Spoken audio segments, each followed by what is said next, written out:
অনেকেরই জানার আগ্রহ মেগাস্টার শাকিব খান অভিনীত তুফান সিনেমাটি কোন কোন সিনেমার বক্স অফিস রেকর্ড ভেঙে দিয়েছে। প্রথমেই বলে রাখা ভালো, মেগাস্টার শাকিব খান অভিনীত তুফান সিনেমাটি মাত্র 6 দিনে বক্স অফিসে তাবড়তোড় কালেকশন করেছে। বাংলা চলচ্চিত্রের ইতিহাসে তুফান সিনেমাটি প্রথম 6 দিনে যে ব্যবসা করেছে সেই ব্যবসা আজ পর্যন্ত ঢালিউডের কোনো সিনেমাই করতে পারেনি। তুফান মানুষ নয়, আবার তুফান পশুও নয়। তুফান যা হতে চেয়েছিল তাই হয়েছে। আমরা যদি প্রিয়তমার কথা বলি, প্রিয়তমার 8 দিনের সপ্তাহ ছিল।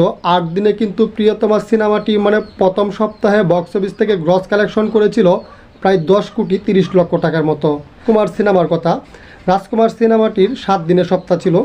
রাজকুমার সিনেমাটিও কিন্তু প্রথম সপ্তাহে গ্রস আয় করেছিল প্রায় 12 কোটি টাকার মতো।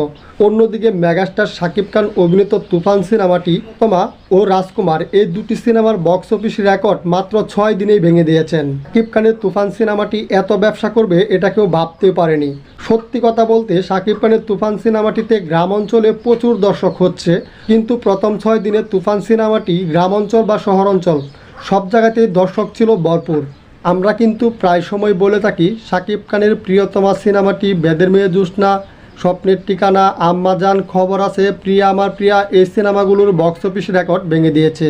সত্যিকার অর্থে ওইসব সিনেমার আশেপাশে কি যেতে পেরেছিল প্রিয়তমা সিনেমাটি? কখনোই না। প্রিয়তমা সিনেমাটির গ্রস আয় মাত্র 42 থেকে 43 কোটি টাকা। তাছাড়া প্রিয়তমা সিনেমাটি 9 সপ্তাহ সিনেমা হলে চলেছে। অন্যদিকে বেদের মেয়ে জ্যোৎস্না সিনেমাটি টানা 4-5 বছর সিনেমা হলে ব্যবসা করেছে। অন্যদিকে আম্মাজান, স্বপ্নের ঠিকানা, প্রিয়া আমার প্রিয়া এই সিনেমাগুলো বছরের পর বছর সিনেমা হলে ব্যবসা করেছে। তো ওইসব সিনেমার ধারে কাছেও কিন্তু প্রিয়তমা যেতে পারেনি। শাকিব খানের কেরিয়ারের সবচেয়ে বেশি ব্যবসা সফল সিনেমা হচ্ছে গ্রস আয়ের দিক দিয়ে প্রিয়া আমার প্রিয়া। এই সিনেমাটার গ্রস আয় 65 কোটি টাকা। শাকিব খানের দ্বিতীয় গ্রস আয়ের সিনেমা হচ্ছে নবাব। কলকাতা এবং বাংলাদেশ মিলিয়ে গ্রস আয় করেছে প্রায় 45 কোটি টাকা।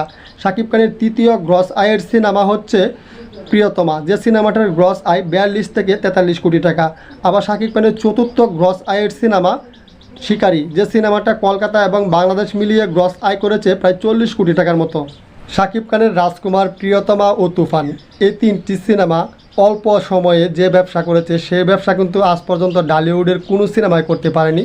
হ্যাঁ, লং টাইম বাংলাদেশের অনেক সিনেমা আছে প্রচুর ব্যবসা করছে, কিন্তু অল্প সময়ের ভিতর সবচেয়ে বেশি ব্যবসা সফল সিনেমা হচ্ছে মেগাস্টার শাকিব খানের তুফান সিনেমাটি। আটা কথা না বললেই নয়, মেগাস্টার শাকিব খানের তুফান সিনেমাটি কি প্রিয়তমা, নবাব এগুলো সিনেমার গ্রস আয়ের রেকর্ড ভাঙতে পারবে? আপনার মূল্যবান কমেন্টের মাধ্যমে জানিয়ে দিন। সম্পূর্ণ ভিডিওটি দেখার জন্য অসংখ্য ধন্যবাদ।